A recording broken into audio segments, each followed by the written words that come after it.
Good afternoon po ma'am. My name is Edna C. Rosario from BSE 1C. And today I'm your reporting. And my report for today is about collection and dissemination of data. It is also expected that standards and taxonomies for data collection and analysis will change before the end of this decade. The Organization for Economic Cooperation and Development's national expert on science and technology indicators are discussing revising the Prescati and also manuals Organization for Economic Cooperation and Development 2002 to 2005 on a rolling basis.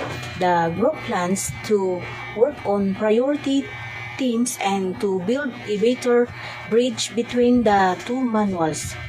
The North American Industry Classification System (NEICE's) codes and the standard occupational codes may also undergo revisions in the next decade or less.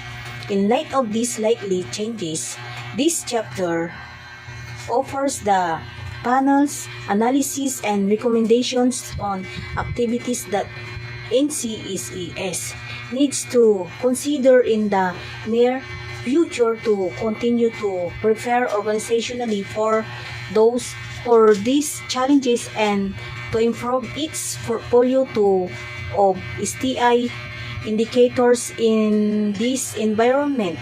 The final report will provide recommendations and roadmap on how to implement those recommendations. Nariyan po ang ating research. Number 1 po is research. Effective dissemination of research simply means delivering your research findings to the individuals who can utilize them as soon as possible in order to maximize the usefulness of the research. Here we'll find experience gathered and recommendations based on learnings. Research, the systematic investigator into and study of materials and sources in order to establish facts and reach new conclusions.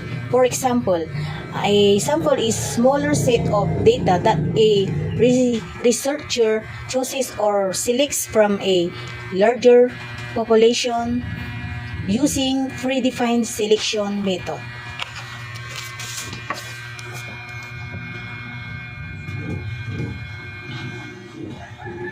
Next po is capacity building. Capacity building is the improvement in an individual's or organization's facility to produce, perform, or deploy.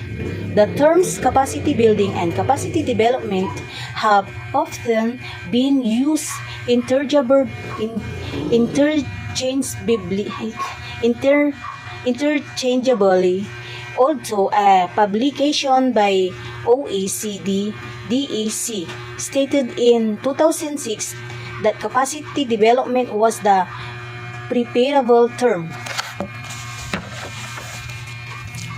For example, capacity building activities can include leadership, development, and planning for future collaboration. Number 3 po is wage employment. An employee whose terms and conditions of employment stipulate an hourly rate of pay rather than a fixed salary and is paid on a hourly basis for actual hours worked. Wage employees are not eligible for leave or other benefits.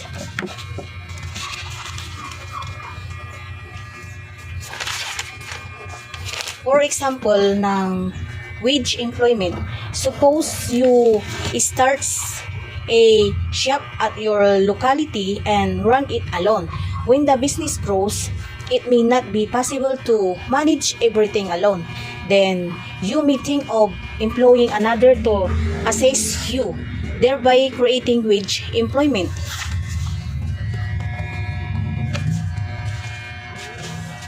Next po is non-wage.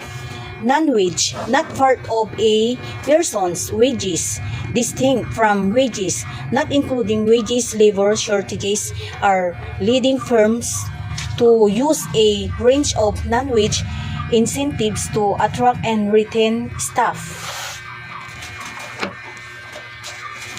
Non-wage, not relating to a wage, a particular amount of money that is paid usually every week to an employee. Ito yung mga walang sahod. Next po is vicious cycle to virtuous cycle. Where areas a vicious cycle leads to undesirable results, a virtuous cycle feeds into itself to produce positive results. The chain of events or circumstances also reinforce themselves through a similar kind of feedback loop. It's just what you get out other end is something you actually want. A virtuous cycle is a chain of events that negatively impact the economy. I think high unemployment leads to lower spending leads to lower profit margins, hirings, prices, and layoffs. A virtuous cycle, however, is when strong wages stimulate economic growth. For example of a virtuous, if you wanted to lose weight and started exercise more, your energy levels would improve, encouraging more exercise and greater weight loss. Ito naman, example of a vicious cycle is poverty. An individual who lives in poverty has no money to improve their situation socially or by education. They have no money to pay bills, resulting in late fees and high interest, which make them more poor. Thank you po, ma'am. Diyan po nagtatapos ang aking report. Thank you po.